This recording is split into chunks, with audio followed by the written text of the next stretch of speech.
So it looks like Donald Trump came back from North Korea. Came back from, not North Korea, but came back from Korea. A Korea.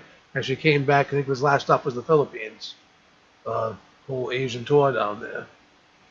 So he went to the, I think last time we were actually, last week, he was heading to the summit.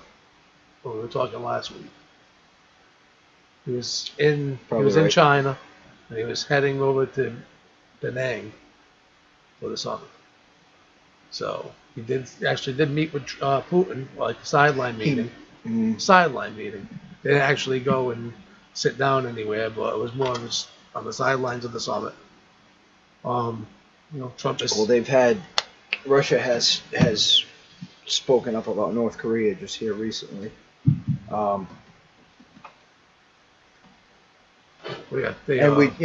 We trust this information on a sliding scale, but they're saying that preparations are being made essentially for a strike from North Korea to the United States. So what the story is pretty much saying is that Putin was told by someone within the regime of North Korea that they were planning a nuclear strike against the U.S. Now, could that be the U.S. mainland? Could it be Guam? Either way, or there could be Hawaii, it could be Alaska, but you figure it's either one of the 50 states or it's a territory. They're not threatening to hit Japan. They're not threatening to hit South Korea. Is it possible? Is it possible that the threat is to the our military in the area? To nuke off their waters? Well, I know we've got some carrier groups up there, and we have obviously a large presence in Korea and Japan, South Korea and Japan. So it could also be a threat towards our forces in Asia. I don't think it's going to be South Korea. I don't believe it'll be South Korea because not it's going to. Not with nukes. It will, that would have to be a heavy artillery shell. Was it specifically a nuclear threat? I don't think it would even be in the waters though, because that's what I'm asking. Was it specifically a nuclear threat? Nuclear strike. All right. So that's probably right. That's why I'm not thinking anything of. Japan nuked themselves, so yeah, they're kind of handled. It's kind of a waste of a nuke at this point. Yeah, but here's the thing that I'm trying to say is to drop a bomb off the waters of North Korea, you're just asking for tsunamis and all kinds of shit. I don't think he's going to do that. No. So I believe he could be hitting the base of operations out in Guam. Could be Hawaii, could be Alaska, could be somewhere in the continental 48. Just an interesting side note. Again, I'm not able to verify it personally, but we had a story of a North Korean soldier being shot attempting to defect. I did hear that earlier. That is confirmed. He was trying to defect.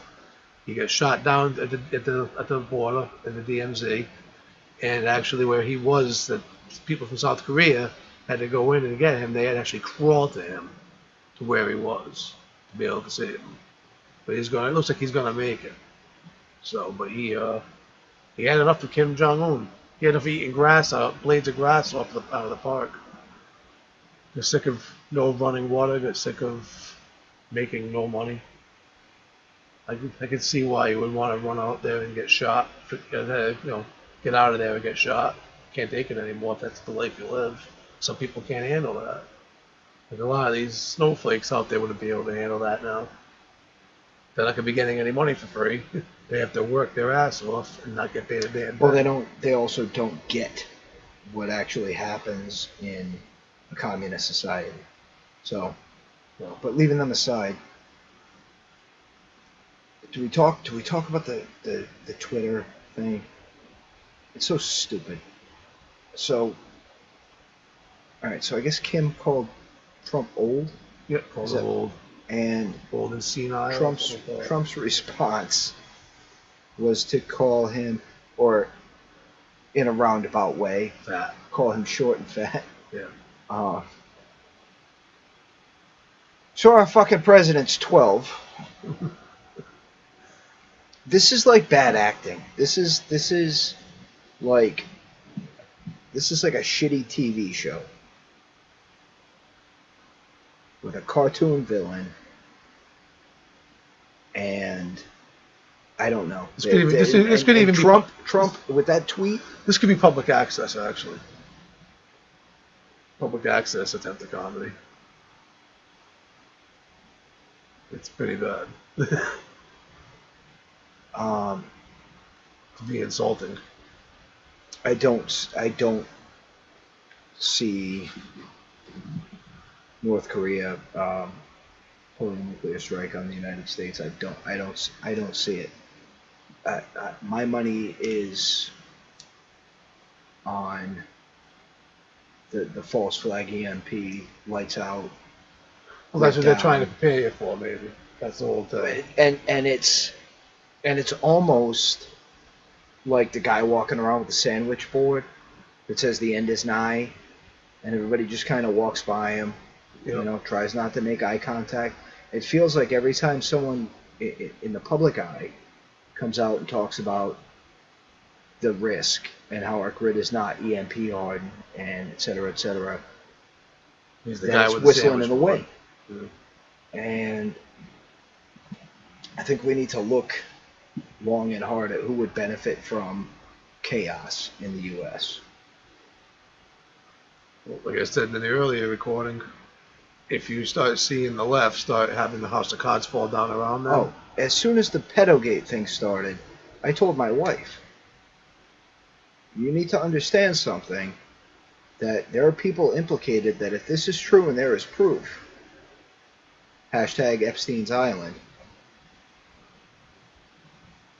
they will throw nukes to cover their crimes. Yeah. So look what Bill Clinton did when he was testifying. Was it him or was it Monica Lewinsky was testifying? When Monica Lewinsky was testifying, he started bombing Iraq. Was it Iraq or was it the Serbia thing? It was Iraq. Out of nowhere, just a freaking bombing in Iraq. I'm lost. If we recorded this at like a normal time of day, probably be more focused. Yeah, it would. So if anyone wants to see us doing this full time, you can donate. You can't, can you? There's no way. GoFundMe. It's a continuous GoFund. Go fund yourself.